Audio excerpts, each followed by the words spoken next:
വീട്ടിലേക്ക് നിങ്ങൾ വരുമ്പോ വീട് വൃത്തിയാക്കാത്തൊരവസ്ഥ കാണുകയാണെങ്കിൽ ഒരല്പനേരം ചിന്തിക്കണം.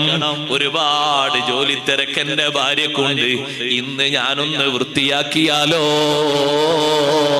വൃത്തിയാക്കാത്തതിനവടോട് രോഷം കൊണ്ട് ചീത്ത പറഞ്ഞ് ഈ മാർബിളിന്റെയും ഗ്രാനൈറ്റിന്റെയും ഒക്കെ വില പറഞ്ഞ് അവിടെ മലിനീകരണം സൃഷ്ടിക്കുന്നതിന് പകരം ഒന്ന് വടിക്കുന്ന വടിയെടുത്തിട്ട് ആ തോർത്തെടുത്തിട്ട് ചൂലെടുത്തിട്ടൊന്ന് അടിച്ചു വാരുന്നത് സുന്നത്ത് തന്നെയാണ്.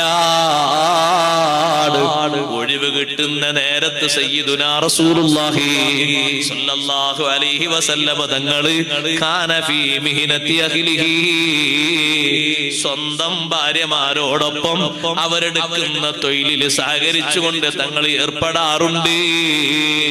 പാത്രം കഴുകിക്കൊടുക്കാറുണ്ട്.